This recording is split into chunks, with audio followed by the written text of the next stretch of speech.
Hello and welcome to the Scottish Football Show. Here's what's coming up. A farce of a weekend? It's awful, but I love it.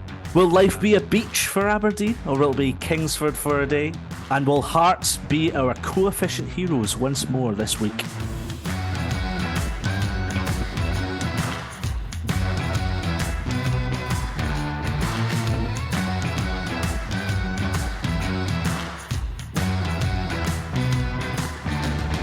Good morning, good afternoon, or good evening. Whenever you are listening, I am your host, Andrew Slaven, and joining me in discussing these wonderful times in Scottish football, he's a man that can, if it doesn't make sense, he can make it make sense, make it maybe. It's football correspondent from the AFB, Kieran Canning. Hello, Kieran.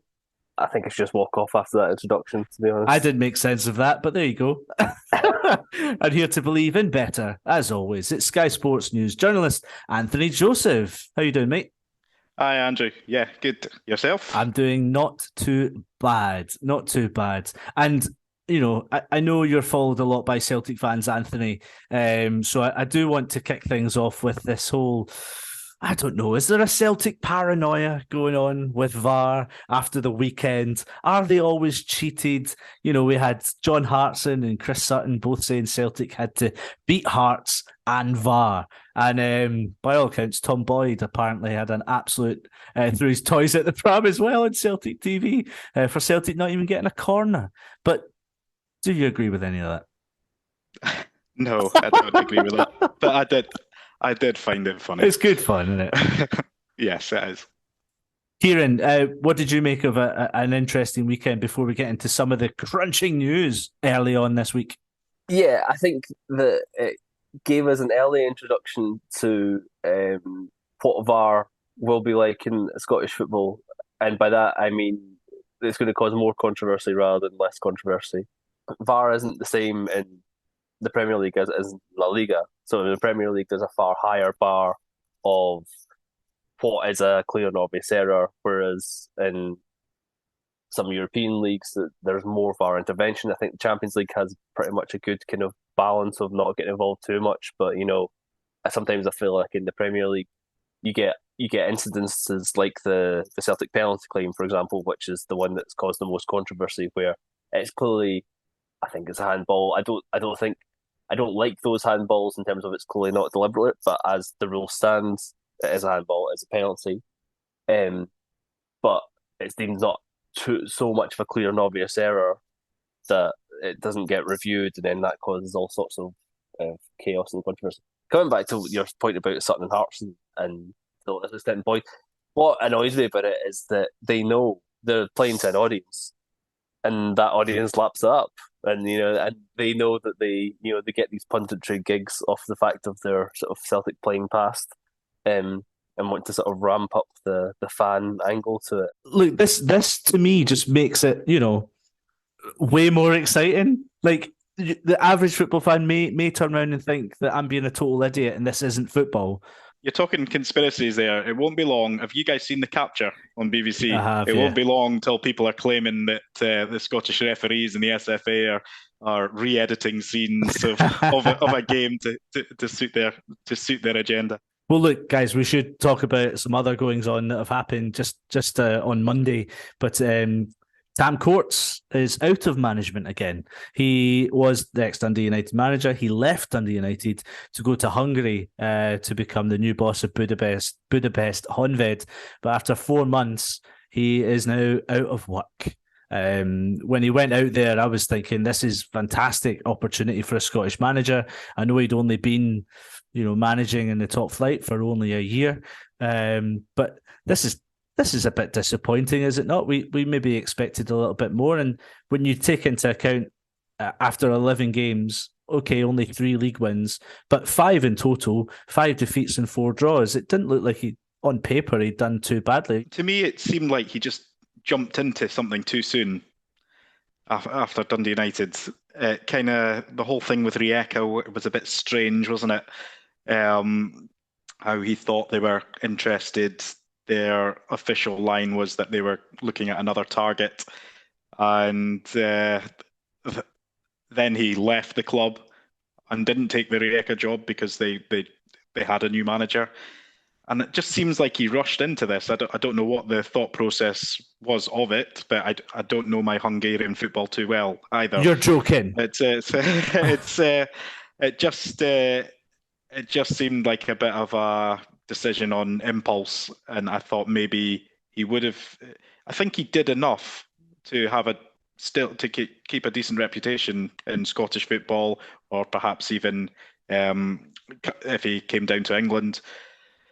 And now this will always leave a black mark on his CV, won't it? That he left Dundee United and then went to Budapest and has gone after 4 months.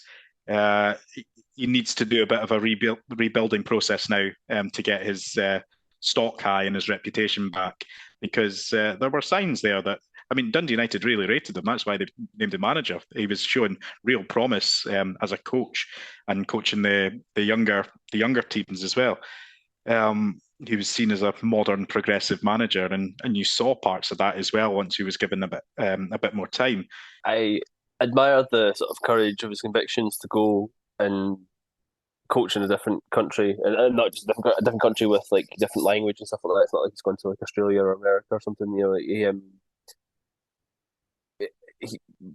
how many times do Scottish managers go to like a championship job or a League One job or something like that, and they're out after 4 months the same? You know, at least he's had that sort of different experience, different football culture and stuff like that. And I think, he's so young for a coach, and as you say, certainly his reputation within the Scottish game will survive.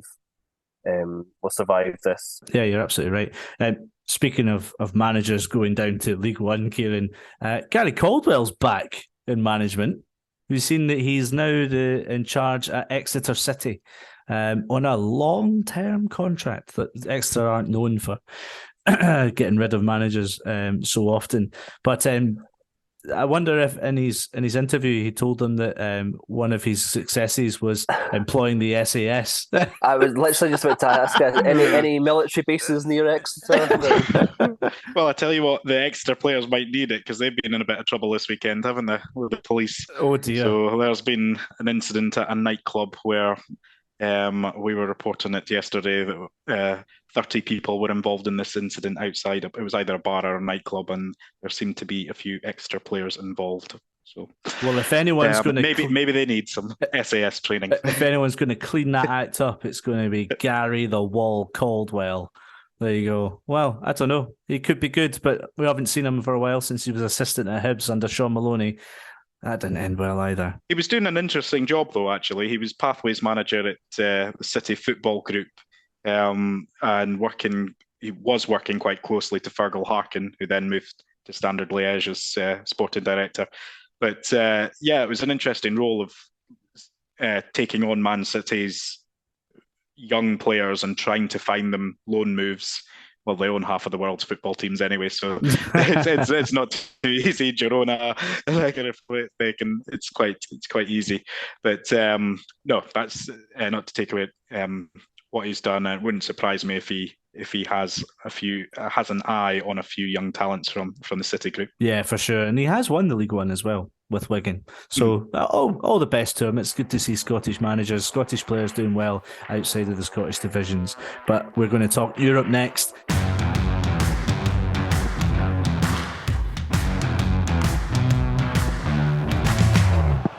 And Marshall has saved!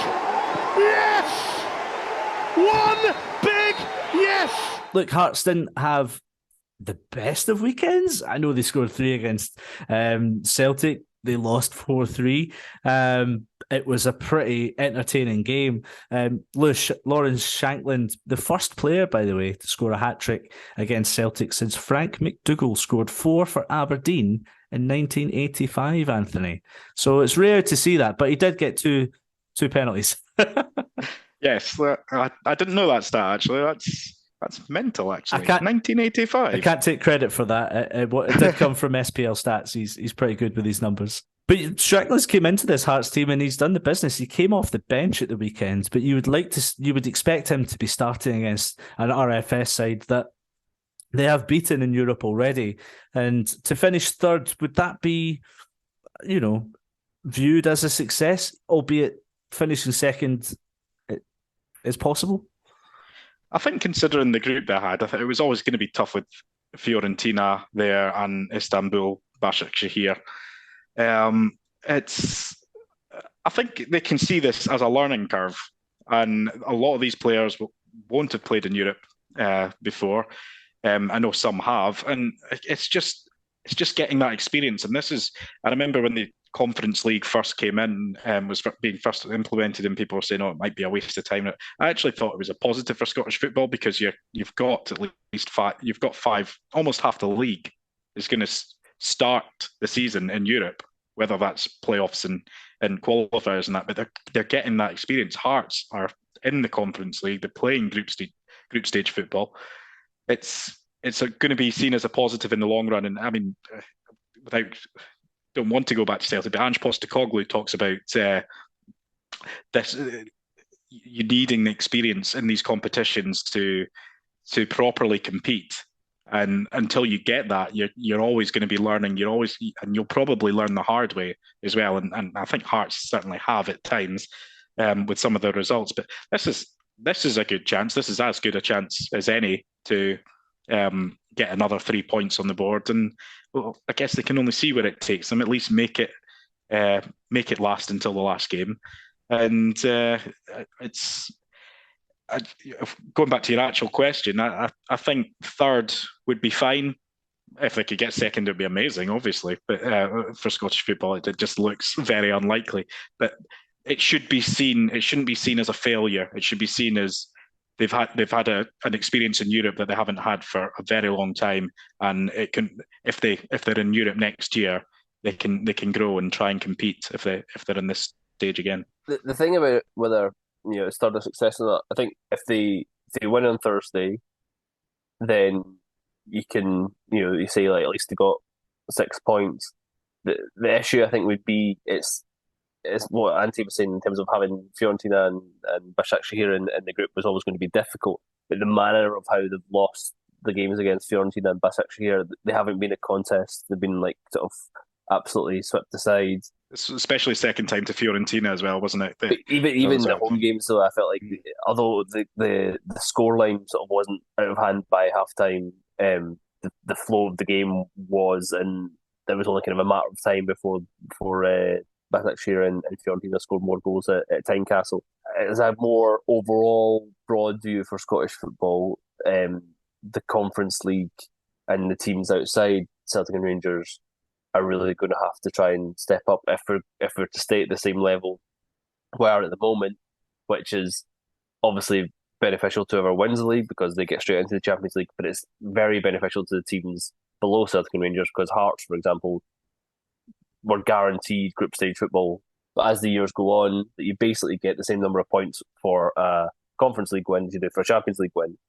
And therefore, how teams or countries rise up through the coefficient is by harvesting loads of points in Europa League, Conference League. It's one of the reasons why both Celtic and Rangers being in the Champions League this year was always going to be very damaging for the coefficient because they just weren't going to get the same number of points.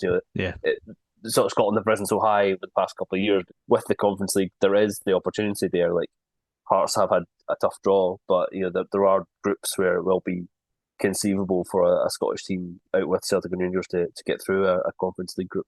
It's amazing about the coefficient system, isn't it? And it was good you explained it there. I mean, Dundee United probably have, as things stand, have probably picked up more coefficient points than Celtic Rangers. No, maybe not Rangers because they played qualifiers, didn't they? That's right, yeah. At the moment, Scotland's coefficient just for this season is like 31st, which is below Ireland and Iceland and just above Kosovo. So, Jesus. and we've got two teams competing in the Champions League. Yeah. But if you look at the overall country ranking, we're still 8th at the moment. So that kind of shows the difference between like 8th and 31st of like just based off this season. So really, yeah, you're kind of looking at hopefully Hearts winning on Thursday. It's conceivable Celtic get third place. It's going to be very difficult, but you're going to need to get something in the Bernabeu. But that's the sort of price of success in terms of both Celtic and Rangers being in the Champions League. That the coefficient's going to take a battering. It was a bit of a brutal awakening for Celtic. It's been catastrophic to a degree for Rangers. And their realisation getting into the Champions League, which they did so well. I mean, you remember the full-time scenes at Ibrox when they progressed by beating PSV in the qualifiers. And this pressure now has seemed to be built and built and built upon the Europa League final and not performing at the Champions League level. This is the thing that's so different from the Europa League to the Champions League. You can't just walk into this competition and expect to perform at a level that maybe you would perform, let's face it, at a lesser competition.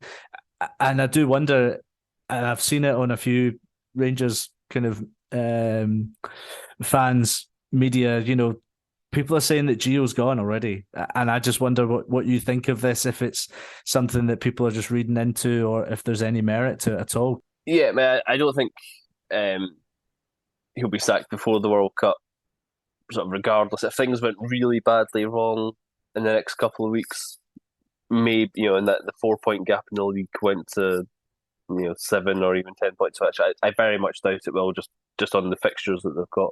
You can see the slide coming now. So it feels almost inevitable that he'll go, whether it's now or in a couple of months or at the end of the season.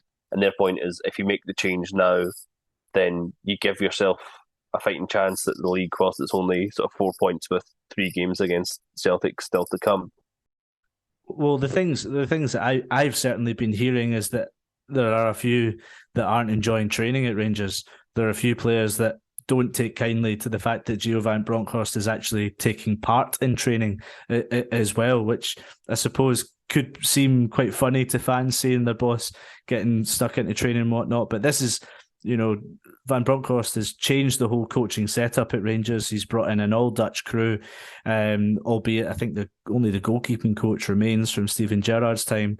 But he doesn't seem to help himself when he gives these post-match interviews, Anthony. He's maybe made a mistake with the McGregor situation, when he made John McLaughlin number 1, but then stating that although most normal football fans would agree that when he said that Rangers shouldn't compete at Champions League level because of the financial difference, to then come out and say that his side need to turn on the style against Livingston, and then they trail 1-0 for almost 90 minutes of the game, and it becomes an injury time equaliser from John Lundstrom. Like Kieran said, it's a malaise at Ibrox at the moment, and that result of the weekend just carries that. Yeah, sometimes I think he can be a bit too honest, can't he, in press conferences? But as journalists, we would never say that we want them to give media trained answers. And we like managers to be honest. We like people to be honest. And I think we've got a lot of that in Scottish football. And it's good to have Van Bronckhorst. If he was just being realistic, wasn't he, when he was talking about competing? Rangers and Celtic can't compete financially with Europe's elite, but you can try. He took them to the Europa League final. He knows well enough that they can break the mold and do well and put a run together on momentum, but also on good performances. They were really good last season in Europe. I think it's too early to say that he should be going. I don't think he will be going anytime soon either. I mean, he's 4 points behind. Yes, they've had a poor Champions League run. Yes, they've had a poor result against Livingston. There are times where I know people say, "Oh, it's the manager bears the responsibility," but there are times where the players need to pick themselves up. And like you were saying, I think Kieran got it spot on, talking about there's big players, really influential players at Rangers who are just not pulling their weight, like Ryan Kent, like Morelos. These are match winners usually. These are I know people would argue Kent maybe didn't have the best of domestic seasons last season, but in Europe he was very good, and he was instrumental. I'll always remember those Dortmund games where he was fantastic, and even had a few non-watchers of Scottish football in my newsroom saying, "Would Ryan Kent could Kent be playing for England soon?" Oh dear. But that's based on those Dortmund performances. If you watch them against Dortmund, yeah, he you was perhaps excellent. think that. I guess so. That he blows hot and cold, and it used to be on big games he would be there, and I think Rangers were looking for that again this season in the Champions League. But I think the thing with that is like the next few weeks are crucial in that, because the games that are coming up they should win. There's no like really tough.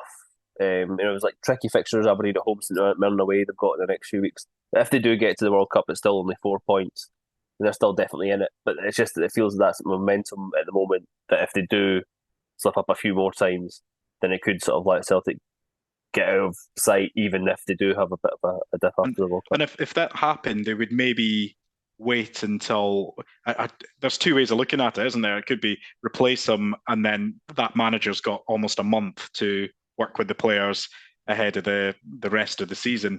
But you could also see it, right? Well, maybe you give them until the Derby game, and to see a turn, because that's a 6-pointer, isn't it? You could turn that around and be back on Celtic's coattails again, or depending on how it is, could even leapfrog them. But yeah, it's difficult. I can see both sides of it, but I think it would be premature to be discussing Van Bronckhorst leaving at the moment.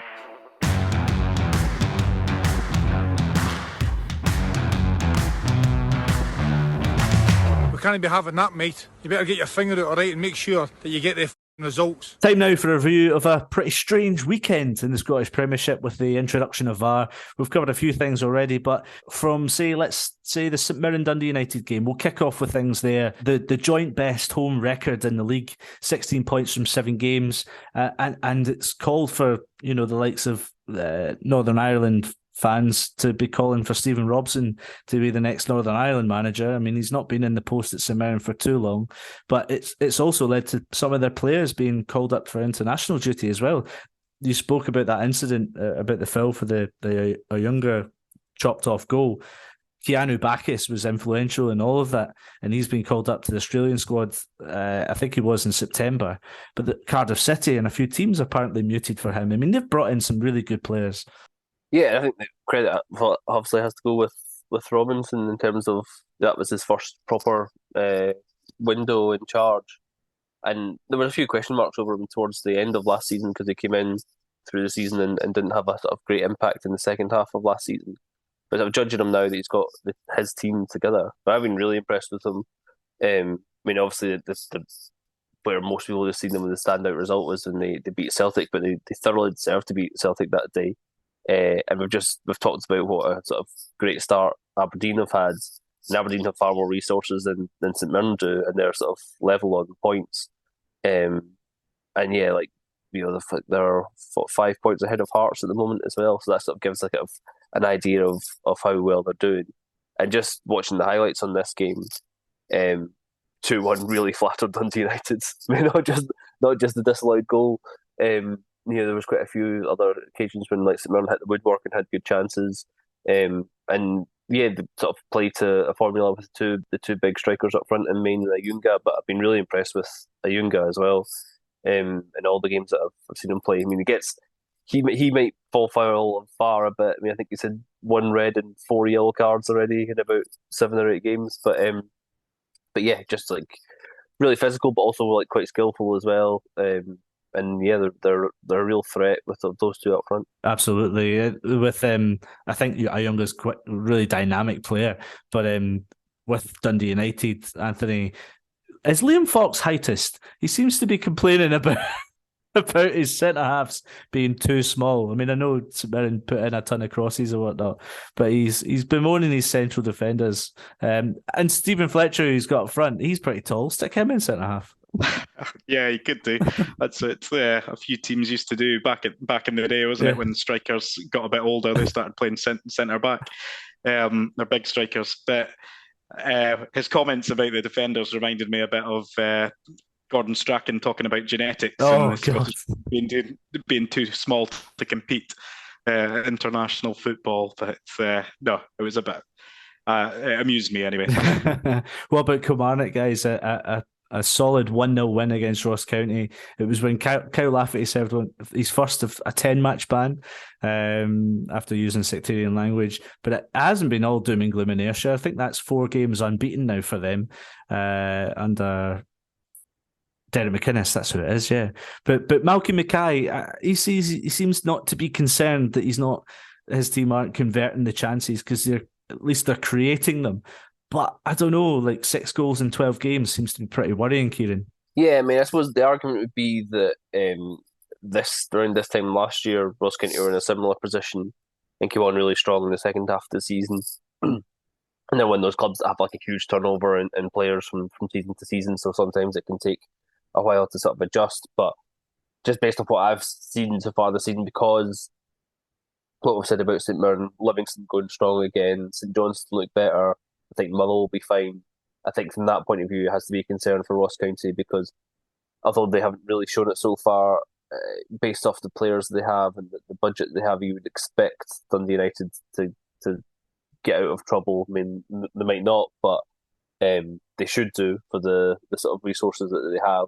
So you're kind of looking at it and thinking Ross County, Kilmarnock, maybe St Johnstone, going to be fighting down there for the to avoid relegation and avoid the playoff. And that's why like games like this weekend, those sort of head-to-head games are so big. So to lose that one would be a real blow for Ross County. Yeah, it'll be. I mean, it was a really good win for Kilmarnock, because they do come up against a St Johnstone team who are doing quite well at the moment. They beat Hibs 2-1 at the weekend. They had to come from a goal behind, and it seemed to be a game of 2 halves. All Hibs the first one, and then St Johnstone, when Stevie May came on, seemed to change things. And it was the biggest home crowd at Easter Road for 33 years. I mean, that's an absolute shocker for Lee Johnson. I think someone was telling me about how that stat is skewed a little bit. Obviously, they've had sellout crowds. Well, actually, it is the biggest home crowd, but that's due to like segregation usually, isn't it, for derby days when Celtic or Rangers come to town as well. So, but it was great to see a Friday night fixture. It wasn't on TV. Both fans making actually a great noise. I don't know if you saw, there was a violin getting the crowd going. Oh, really? Playing Freed from Desire, Real Betis style. I don't know if you've seen the Real Betis version of it. And that was replicated at Easter Road, and the place was bouncing, to be honest. It was actually really good. But in terms of the game, Hibs could have been about 2 or 3 up in that first half, and they probably should have been. I thought the red card definitely changed it. And it was St Johnstone's performance in the second half was, they looked a real threat from set pieces, and they got their chance at glory when they had their big moment when they due to the sending off, and they took it, and it was actually a really good game to watch, and just to see 2 teams going at it in front of a sellout crowd that didn't involve it being a cup final, or didn't involve Celtic and Rangers as well. It was a real advert for Scottish football, I thought. Just on that, again, going back to something mentioned before with Dave Cormack's comments on the TV deal and sort of pay-per-view and stuff like that, it kind of blew that argument out of the water that a pay-per-view game diminishes the crowd, because it was available on pay-per-view and it was the biggest crowd Hibs have had in 30-odd years. And also it was maybe a bit of Hibs getting a taste of their own medicine, because I think a huge number of their points this season have come against 10 men or even 9 men when they played Rangers. You beat me to it, and this time round it was like the shoe was on the other foot, in terms of they were the dominant team in winning, and then go down to 10 men and end up losing the game. But in terms of St Johnstone, I mean, it stops a losing rot. It was 3 defeats in a row, and no, you look at now they've kind of extended the gap between themselves and Dundee United and Ross County. It does lead into the next weekend's game with Kilmarnock quite interestingly, because these games before the World Cup are important, because if you can finish on a good footing, you can come back feeling a bit more positive, rather than thinking you're having to fight uphill a little bit.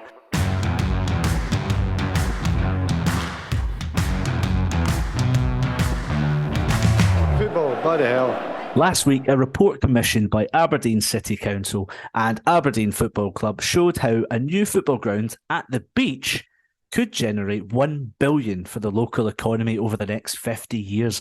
But what would it mean for fans to leave their spiritual home of Pittodrie? Well, to gauge that prospect and to understand what a huge move this would be, we're joined by football writer and host of the Scottish Football Forum podcast, John Blaesdale. John, thanks for joining us once again on the show. So what do you make of this kind of report? Obviously, it's not anything that's going to happen soon. Do you know what I mean? It's just, these are very early stages, but it seems quite exciting, doesn't it? Or are you a bit on the fence? See, until they start putting the shovels in the ground, I'm not going to believe a lot of it, to be honest, because we've been waiting for a stadium for over 20 years. I remember when they did the 100 Years DVD back in 2002, they were talking about it then. We're in 2022, and we're still talking about it.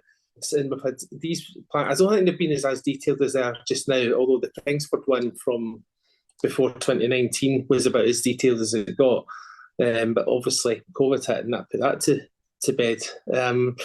So yeah, until it actually starts getting off the ground, then I'm just sceptical about it all, to be perfectly honest. And we'll know that to talk about some of the figures, but I'm a wee bit sceptical about the figures. But with Dave Cormack coming in, he's obviously he seems to come across. He seems to obviously like to put himself in the papers and be in the press. But he's at the same time, it's encouraging, isn't it, as a Dons fan, to see a chairman who's constantly trying to push the boundaries of the club and to certain respect the league as well. Yeah, it's definitely a change to the norm. And when he first came in, he was saying all the right things, like it's been one trophy in 25 years is below expectation for a club of Aberdeen size, and he's absolutely right with that. We should be pushing for honours a bit more, and the football at times was a bit turgid at that particular period, and he was vocal in terms of the crowds coming back. He had data to try and back that up. But at the same point, he is judged in his managerial appointments. He made a total pig's ear the first one. And I don't believe that... he says there was 100 applicants. Well, he only interviewed one, as far as we're concerned, and that was Stephen Glaston, who got the job. It was a PALS Act.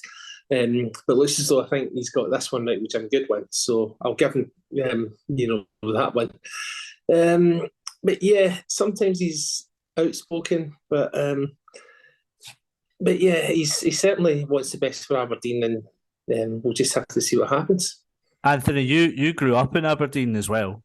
So what can you tell us about being on the beach in Aberdeen? Is it a lovely place to be on the coast? When we get that one day where the sun is shining and the wind isn't blowing, that is a very nice place to be. But no, looking at the plans and looking at the artist's impressions, it looks amazing, actually.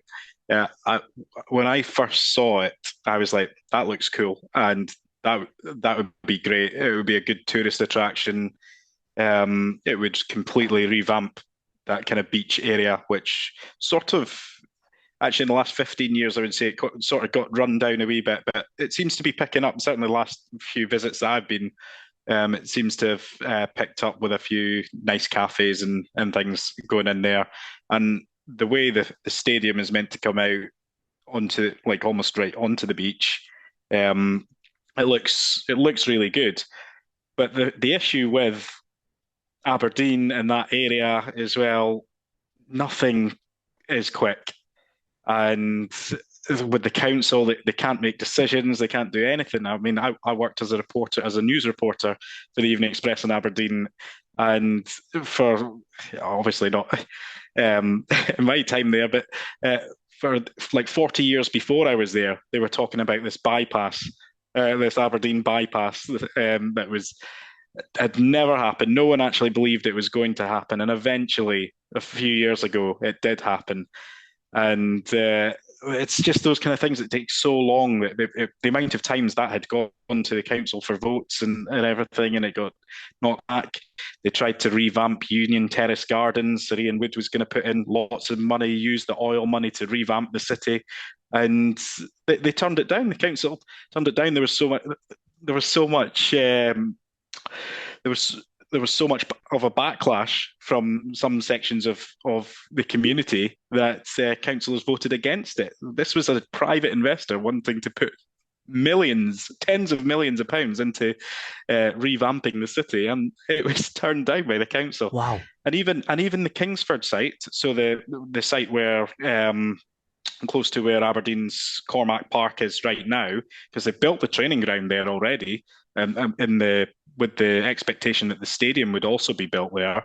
But that's there was a no Kingsford group, and honestly, if you saw any of their meetings, if you couldn't find anyone who didn't have white hair or a bald head there. it was, no offense, Kieran. No offense. Absolutely no offense. But it was just showing there was such people just don't like change up in the northeast, and they were so against having this stadium, saying it's not cut out, the facilities aren't there. But the thing is, if you built a stadium there, the rest of the community can be built around. Just like if you build any development, like I live in London, if you start building a housing development, suddenly shops and bars and restaurants appear. So there's just not that kind of foresight. But I think it's actually a good decision that they haven't built the stadium in Kingsford at the moment, because I think this beach option is such a good option, but I just can't see it being pushed through in the next 30 years. Because it was the council that approached Aberdeen, wasn't it? It was them that said, don't go to Kingsford, let's do a report together to make this, keep the club in the city. Yeah, it was, but I just everything that goes with it, that there'll be another group that's set up to stop the stadium coming to the beach, and then councillors who want their votes at the local elections might think again. And maybe I'm being too sceptical, but I'm too cynical about this. But I just can't. I hope it happens, because I think it would be really good for the city. But I just, like John was saying, until the shovels are going in and they're digging, I won't believe it.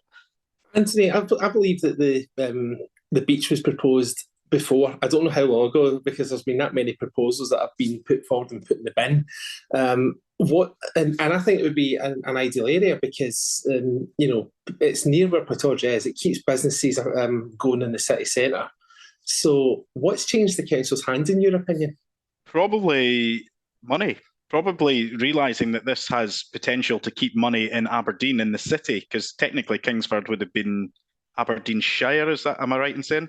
And I guess if you look at Union Street, the amount of shops that are now closed and things like that, they need that money to generate. Obviously, there's been the collapse in the oil price, but I know that things are picking up with renewables and renewable energy in the northeast as well. So it's just to keep that economy. And I guess if they're putting out figures of £1 billion over a certain amount of time, I'm not sure where they've got that from, but it has potential, and it keeps it. It means that people stay in Aberdeen City and go to the beach area, and it just like I said, the artist's impressions of it.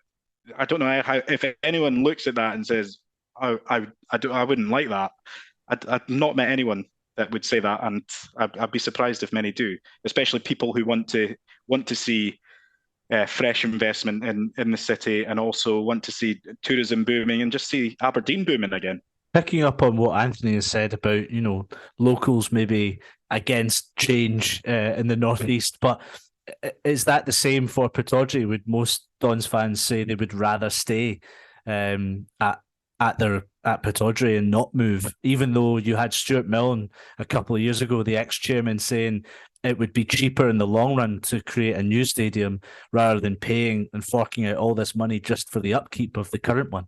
I think there's logistical problems in redeveloping Pittodrie. Because I think, as most Aberdeen fans, they would, in an ideal world, redevelop the three other stands that need to be redeveloped in Pittodrie. But the problems that you've got there, behind the Metland stand, there's now nice flats overlooking the stadium, etc. So you'd need to get everyone moved out there and knock down those flats. Behind the Metland stand, it's not the Metland stand, the main stand, There's a street and a car park which ironically is for Aberdeen officials, and behind the south stand there's a graveyard. So draw your own conclusions as to how much red tape you'd have to go through to get that done. So it's just going to be, it's too much red tape and probably too high in costs. But that's the thing I also don't get. I mean, I get it's obviously going to be more expensive in the city centre than it is out in Kingsford, but £80 million is an awful lot of money. And where are Aberdeen Council and Aberdeen Football Club getting this money from? That's the question I would ask. Kieran, where's the money coming from? Well, I was just going to say, when you were talking about the bit that I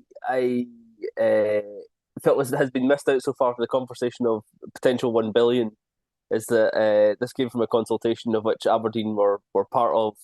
So I think they might have been massaging the figures is maybe a bit harsh, but looking at the very best, if inflation continues over the next 50 years at 10%, then possibly it will generate $1 billion. But and I think with Cormac, as someone who's not an Aberdeen fan and not from the area, but has kind of followed his involvement with Aberdeen, and particularly someone who keeps an eye on the sort of financial side of football, he came in with a lot of seemingly good ideas. He was very much about this idea. I mean, even sort of more recently when the switching of kick-off times with the Dundee United game and all this idea of promoting the game in the Scottish game abroad and things, to then see what he came out with a few weeks ago regarding the TV deal. I think his credibility amongst a lot of non-Aberdeen fans plummeted off the back of that, and the sort of for someone who promotes himself to bring fresh ideas and a fresh audience to the Scottish game, that was it seemed completely contrarian to what he'd like to put out there. So from that point of view, and from some people I know that have worked closely with him, shall we say, they haven't been as sort of impressed as they were hoping they were going to be a few years back. And it's come back to that thing of, I remember way back when we used to do the podcast with JJ, and one of his big issues with the Kingsford fight was the fact of how remote it was away from the city centre, and the whole match day experience was going to be a problem if it was that far removed. So I can see the attraction for both the club and the council to keep everything there in that one site. But it's going to be, as ever, and are the figures going to add up? And particularly just in the general sort of economy of things at the moment, we know that council budgets and things are going to be squeezed over the coming years. So I think it's going to be extremely hard for the council to sort of be seen as justifying putting in public money into a stadium. And I think that's also maybe a bit of a disconnect with Cormac, because although he is from the area originally, a huge number of his ideas are very Americanized, given that that's where he's made his sort of business. And even last week he was talking about, if this was in the States, there'd be big signs up saying your tax dollars at work. But I feel as that just, there's that disconnect there that he's, sort of trying to Americanize these things that just aren't going to wash, and would struggle to wash in the best of times, never mind in the worst of times financially. Right, well, now the stadium stuff's done and dusted, let's talk more about on the pitch matters. Staying with Aberdeen, and John is staying with us as well. But it was a good weekend for Aberdeen, who have been miserable on the road. The only second or third away win in 23 Premiership matches, John. Yeah, and we went into the game with the third worst away record in the league. Playing the team had the joint worst home record in the league, so some had to give, and thankfully our away Blues ended. For the moment, at least. It was a great week, Anthony. Really, 7 days for Aberdeen. 3 wins, obviously one of them in the Cup.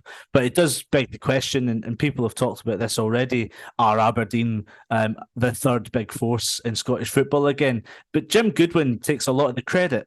He does. And to go back to what you said there, Aberdeen should be the third big force in Scottish football. I think by far, and Hearts and Hibs fans won't thank me for this, but I think they're by far the third biggest club in Scotland.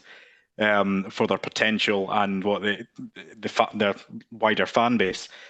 But they're not often the third force in Scottish football. They were the second for a wee while in the last decade. But certainly last season they allowed themselves to drop down. It's been such a turnaround of the sort of the feeling from among Aberdeen fans and people in the city. A lot of my friends, most of my friends, are Aberdeen fans, and a couple of weeks ago it was all doom and gloom. They were in the bottom half of the table, not looking down, actually, wondering who are any of those teams going to leapfrog them. And now suddenly they're back in semi-finals again, which they were doing consistently under Derek McInnes, and they're third in the table, 7 points off Rangers. They should be looking up, really. Coming back on the recruitment, well, one, I think that's the big thing. And maybe going back to the previous conversation on Cormac, that should be some credit given there that although Goodwin was a big part of it, it wasn't all of it, and that they have put in a much broader sort of scouting network in there. When you look at where they've brought their players in from, they've gone from all across Europe and further afield to bring these guys in. And even if you just look at the squads, I know they made a few changes in midweek for the cup, but when you look at the squad at the weekend, you've got Ramirez on the bench, Bezawan on the bench, Kennedy. These were guys that were important players in the last season in particular. So, and another thing on Goodwin is that I thought he did an excellent job at St Mirren, but if you watch Goodwin's St Mirren teams, you would say defensively very strong, hard to beat, hard working. Whereas this Aberdeen team, they're scoring an awful lot of goals, and they're by quite some distance the third highest scorers in the league.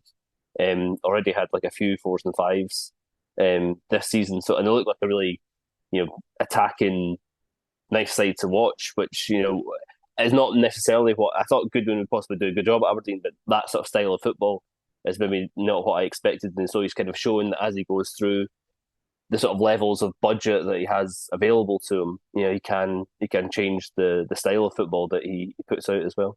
He's brought so much pace to the team, John. That's the one thing that I noticed that we've talked about the recruitment, but it is the amount of pace that he's added to this side that makes it for so exciting. But the Dundee United results can come around the corner, and that's the things that you want to stamp out. Yeah, well, that's the thing. That Dundee United game highlighted there were still deficiencies. The waveforms I mentioned before was horrific, and the amount of goals that were conceded on the road was pretty poor. So there are still faults in there. I still worry about the lack of depth within the centre-back area, because we only have 2 recognised centre-backs in Scales and Stewart. One of them can't play against Celtic because that's his parent club, unless that gets sorted out in January. But yeah, going forward, really good. I mean, Duke's becoming a cult hero. His work effort's tremendous. He's started contributing some goals to the team. Miovski looks like a quality player that could be good selling value in a year or two, hopefully a bit longer. But also, I think some of the younger players around them are looking better. Like Jack McKenzie, he did superb for the goal at the weekend. He's getting his shirt pulled, but he's continuing on and then putting that cross for Duke to score. And I thought, fair play to young man. So yeah, it's all looking upwards. Goodwin was my first choice before Glass got the job. So I was naturally when Glass lost his job that I thought my attention turned to Goodwin again, and he was ruthless when he came in. Possibly too ruthless, because he had to work with what he had to the end of the season, and we limped by and did just enough to stay away from the playoffs. But it was always going to take time. For when you're recruiting 12 players or 11 players, whatever it is, it takes time for them all to bed in. But they seem to be doing okay, and it's just such a tight league below Celtic and Rangers that we're somehow third in the table. But there's not much between ourselves and some of the teams below us, of course.